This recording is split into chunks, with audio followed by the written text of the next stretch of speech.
you. We are concluding chapter 1 of the book of Romans today as we go together.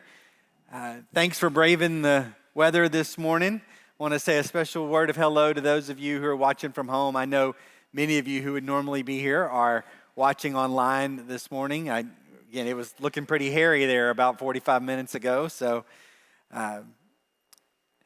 before we get started this morning, just want to express a word of thanks. This week, Kevin Wood, who is our, if you have never met Kevin, which would be hard to do, but Kevin does worship in our traditional service, does our senior adult ministry, and then whatever else you can think of. This week, he celebrates 45 years on our staff. And so we thanked him in the first hour, but I would be remiss not to mention it here. 45 years in one church is a long time. The average stay for a lead pastor is 3 years. And so you can imagine that in Kevin's time here, our church could have had to hire 14 additional staff members over the last 45 years just to do his job if he, did what most people do. And so just the ministry that we are able to do in Polk County because of Kevin's long-term impact with our city and our schools. I mean, we get to do things that a lot of churches don't get to do, and it really is because of Kevin's leadership in that. So I just wanted to express that. I know he's not even here to hear it, but I just wanted to express that. Also reminded him first hour, as I will you, that I was in kindergarten his first year. So, and I'm no spring chicken anymore, so that kind of tells you a little bit. But yes, 1979 was Kevin's first year on staff here, and we are grateful for him. This morning, we do finish chapter 1. I know we've kind of camped out here at the end of this for a couple weeks. Just as a reminder, 4 weeks ago, when we started talking about these exchanges that Paul talks about, it's really the exchange of sin and truth. The first one was exchanging the glory of God for idols, and we talked about God's sovereignty in the second commandment. The second exchange was exchanging the truth for a lie, and we talked about priority in the first commandment. Last week, we talked about exchanging natural relations for unnatural relations, and we talked about the seventh commandment, which is do not commit adultery, and we talked about the fidelity of our relationship with God. Today, Paul basically says, look, when sin is unchecked, this is where society ends up. And it, obviously, not very pretty. Let's begin by saying our memory verses together. This is Romans 3, beginning with verse 22. Say it with me. This righteousness is given through faith in Jesus Christ to all who believe. There is no difference between Jew and Gentile, for all have sinned and fall short of the glory of God, and all are justified freely by his grace through the redemption that came by Christ Jesus. And the reason I like these verses to start our Roman study is it really, these verses kind of summarize the first 3 chapters. And right now, he's really focusing on what sin looks like. Next week, we'll see a transition, and he'll really emphasize what all means like. And of course, eventually, we're going to get to that good part, the justified by his grace. So today, we're finishing up just the journey of sin. And he says, furthermore, and y'all know I love a good therefore, right? That anytime we see therefore in Paul's writings especially, we've got to connect the dots between the last thing he said and this new thing. This is a different word. Furthermore has a sense of incredulity to it. So it's a therefore amplified. And it's basically like he's saying, and I can't believe I have to say this, but... So you can hear Paul's angst get bigger and bigger and bigger leading up to verse 28. So he says, I can't believe I have to say this, but just as they did not think worthwhile to retain the knowledge of God, so he's been talking about the knowledge of God this whole time. He says, they have rejected it. They didn't think it was worthwhile. That word can mean putting precious metal in a fire and seeing if it's genuine. It's the same word they used for a doctor's exam once he had finished training. to see if he was worthy to go out on his own and practice medicine. So it's that examination of what is true and what is not. And he says they didn't think it was worthy to retain that knowledge that we've been talking about, the sovereignty, fidelity, priority of God.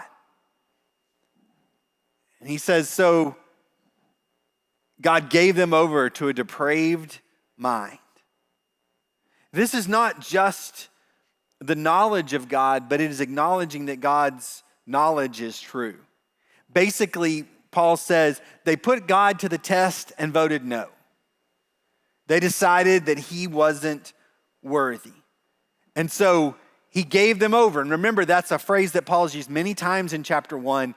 It doesn't mean that God said, you have to do bad things.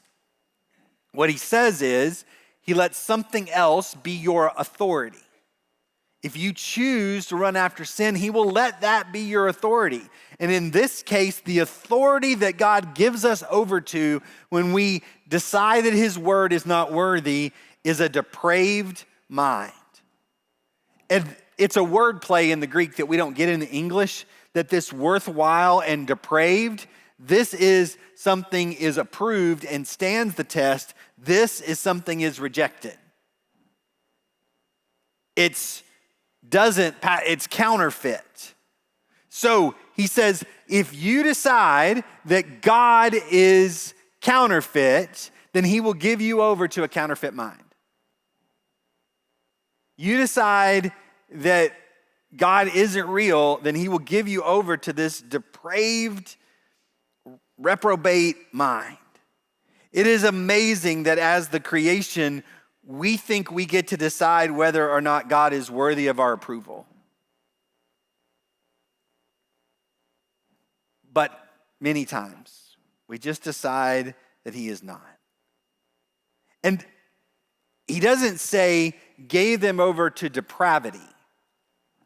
Like, it's not just action. He says a depraved mind, which in essence is spiritual insanity. He's like, rejecting that God is true is spiritual insanity. That's depravity. It's just a full lack of truth. And he says, so that they do what ought not to be done. And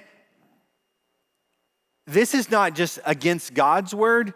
The idea here is that they get to a place where, because of their spiritual insanity, they do things that even people who don't believe in God think could be wrong. Like,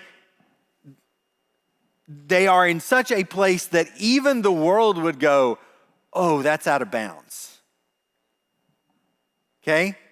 And I was thinking this week, that line has changed a lot in the last 20 years.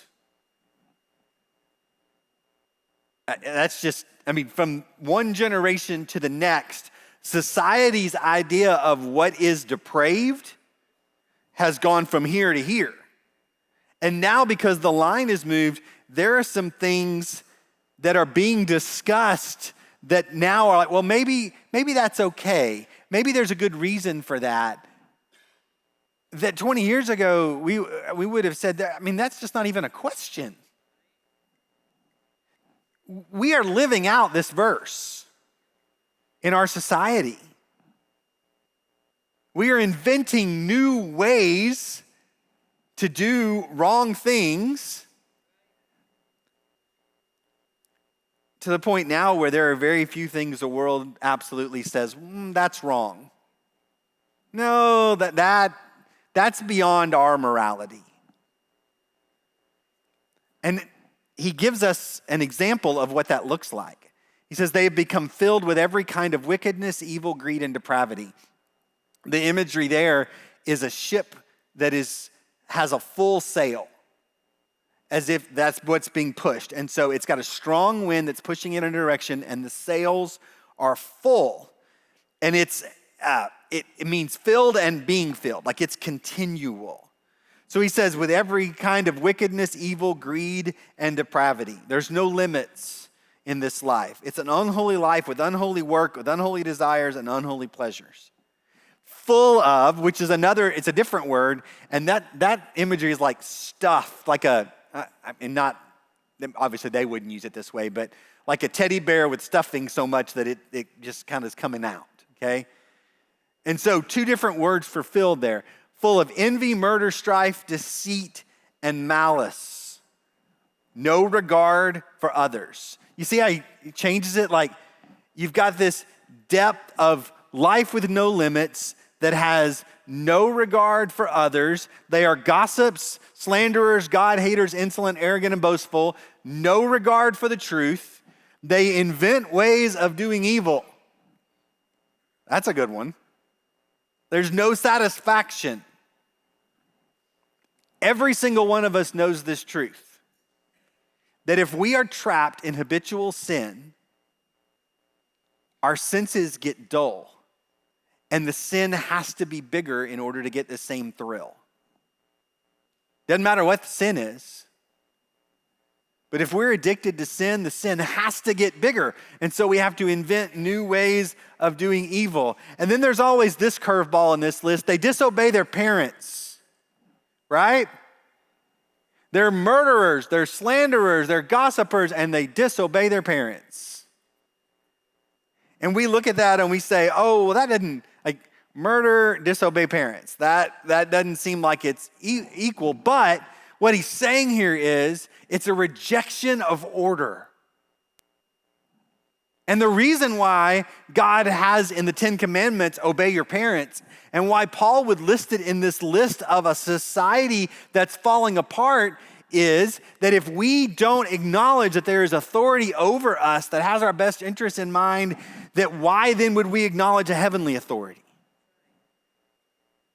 And so, yeah, that's a big deal in this. They have no understanding, no fidelity, no love, no mercy. That means there's no anchor, there's no compass, there is no direction. And although they know God's righteous decree that those who do such things deserve death, they not only continue to do these things, but approve of those who practice them. You know why that happens?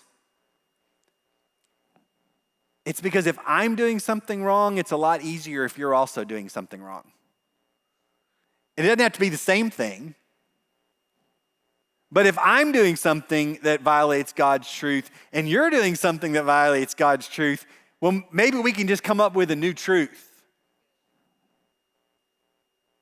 Again, not to go too deep, but isn't that what we're seeing in our world today? Well, I may not do what you do, but I also do something. And so I'll say yours is okay, you say mine is okay. This isn't a new story. This is the downfall of humanity. I mean, this has been happening since Adam and Eve. That's the spiral that we have if we don't have this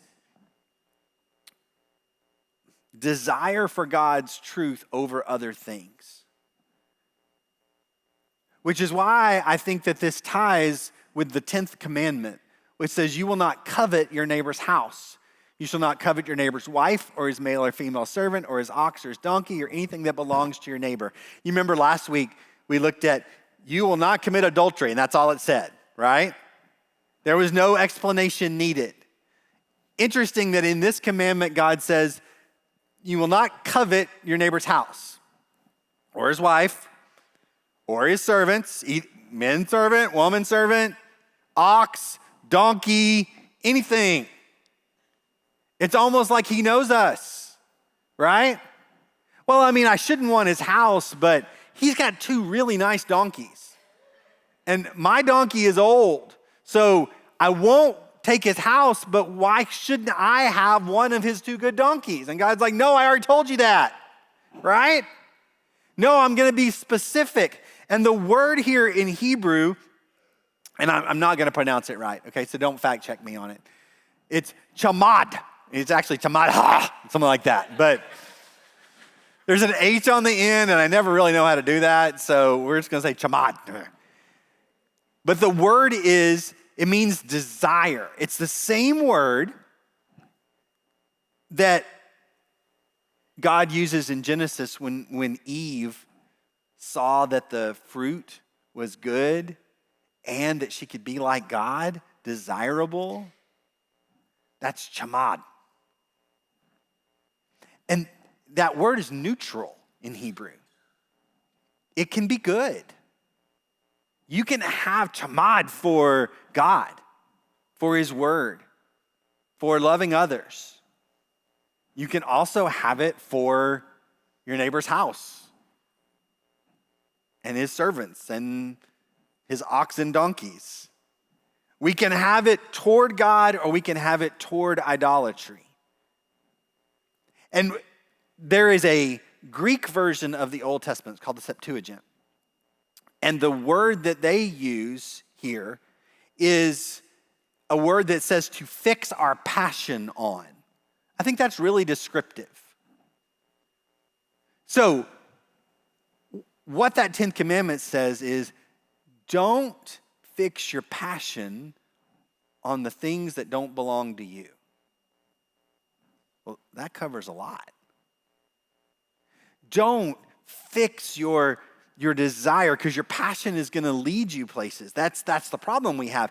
And it's not wrong to have passion, which is why I love that the Hebrew word is neutral, because we are built to have passion. And that's why we face temptation, because we're passionate people with needs and desires. Jesus had desires in the wilderness. He was hungry. It's not that he went 40 days without food and was like, well, I'm Jesus, so I don't get hungry. I'm hungry right now. Like, I can't go till the end of a Sunday morning without being hungry. But to go 40 days, of course he was hungry. That's not wrong. But what the devil tempted him with was, look, let me override God. And Jesus was able to separate, I am hungry, but not for what you're selling. Boy, that's a big delineation.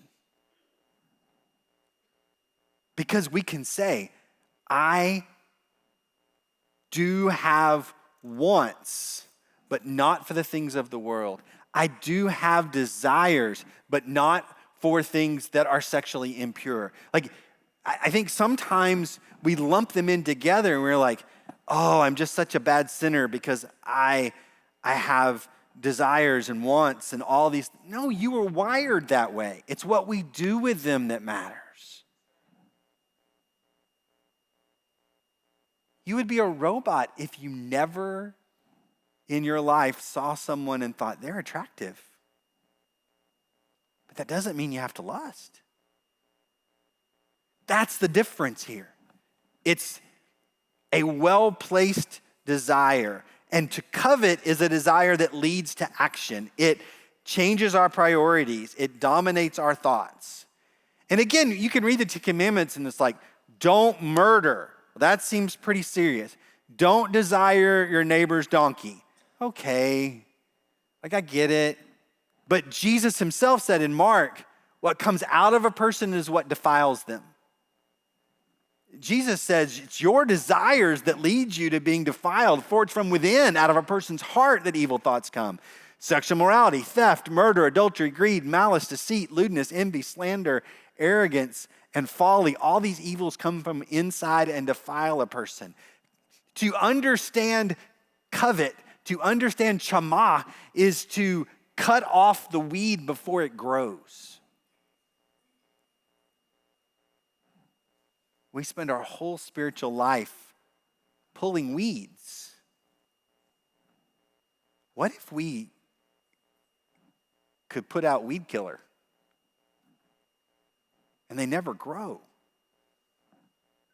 Paul himself says, as it is, it's no longer I myself who do it, but sin is living in me. For I know that good itself doesn't dwell in me, that is in my sinful nature. For I have the desire to do what's good. This is Paul, right? I have the desire to do what's good, but I can't do it. I know I don't, for I don't do the good I want to do, but the evil I don't want to do, this I keep on doing. that sound familiar to anybody else? Sometimes I read Romans 7 just because it makes me feel better about being me.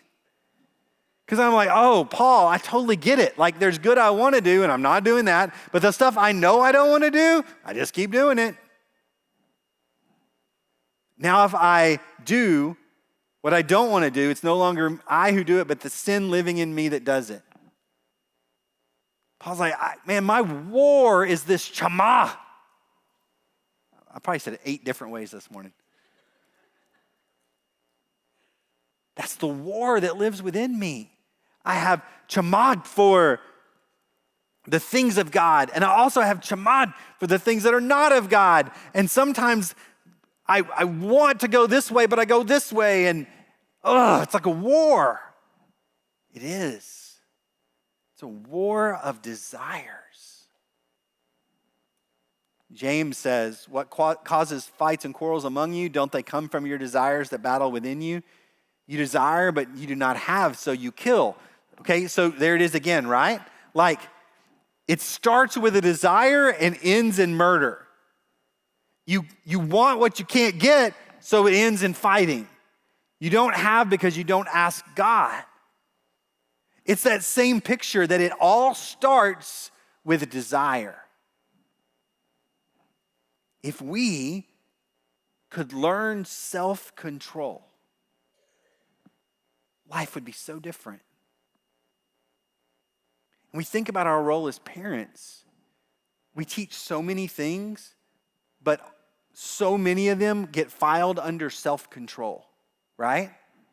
When you have a 2-year-old, you have to say almost every day, look, we don't hit our friends. I know that you want to hit your friend. Like, if we were really honest, we would say that desire never goes away. But they can't understand that, right? I know that you get mad and you want to punch your friend, but we don't do that, right? We don't scream when we don't get our way and throw a tantrum. That's just not what we do. We don't take a fork and stick it in a light socket, right? Even though it looks like that's what it was made for.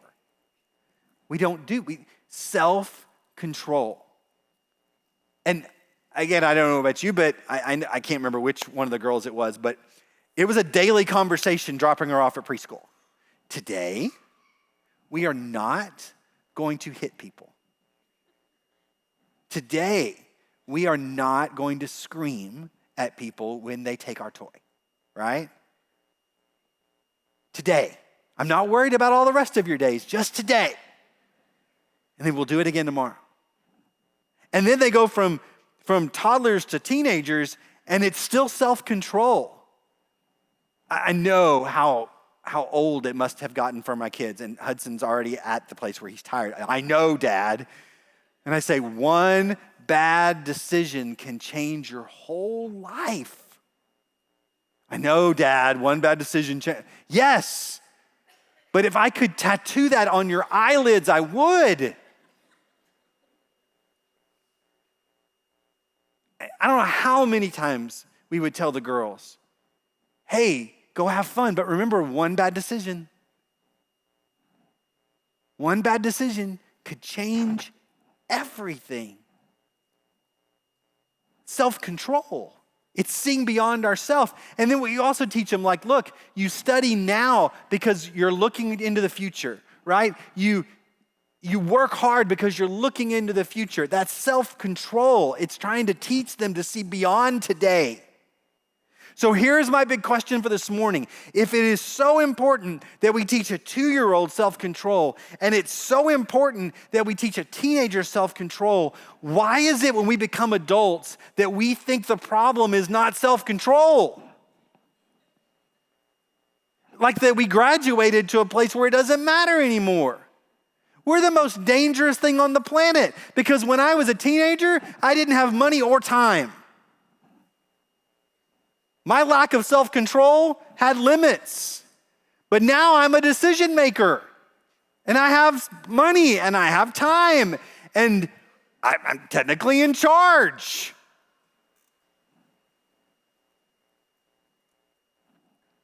How would your life be different if every day as you were sitting there brushing your teeth, looking in the mirror, you said to yourself, today, Brett, we are not going to stick a fork in a light socket. Brett, I don't even need you to worry about tomorrow or next week or the next week or whatever it is. Just today, Brett, look right here, Brett, look at me. Today, we're going to have self-discipline. Today, we're going to have self-control. Today, when sin pops up, we're going to say, no, thank you. Today, when anger starts to well up in you, we are not going to hit our friend. Today, Brett, today. I think I told you a couple weeks ago, one of the things I'm really working on is just this idea of win the day. That is a conversation I have with the Lord every morning right now. God, I am overwhelmed by winning the rest of my life.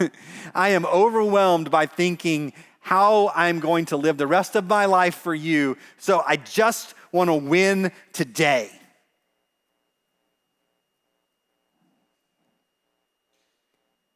Self-discipline. And I would love to tell you that I win every day. I don't. There's some days I crawl in bed, I'm like, well, that pep talk in the mirror this morning didn't go so well, did it? Because it's a struggle. The psalmist says this, I'm going to jump ahead. The psalmist says this in Psalm 73. He says, my feet almost slipped. I had nearly lost my foothold, for I envied the arrogant when I saw the prosperity of the wicked. I can identify with that. Man, I feel like that my spiritual journey with God is like walking on a ledge that's this big on the side of a mountain. And that I'm just, every step has the potential of slipping. And I think, man, if I slip a little bit, I may slip a lot. And the psalmist says, I know how that feels.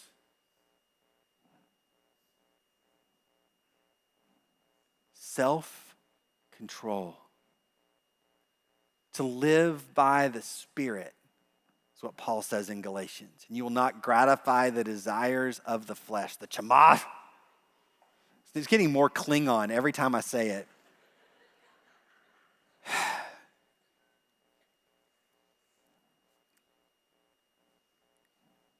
You and I, adults in this room, we are in more need of self-control right now than we've ever been in our entire lives. And so teach yourself like a 2-year-old. There's your deep spiritual takeaway this morning. Teach yourself like a 2-year-old. You teach a 2-year-old. Repetition. Reinforcements. This is what we do. This is not what we do. And that's life-changing if we would put it into practice.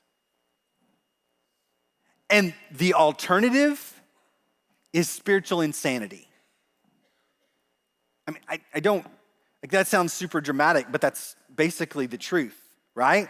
Like the two sides of the coin this morning are walking with Jesus and spiritual insanity.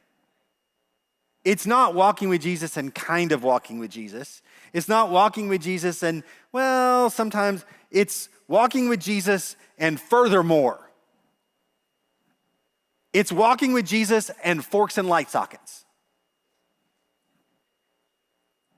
And there's really not an in between.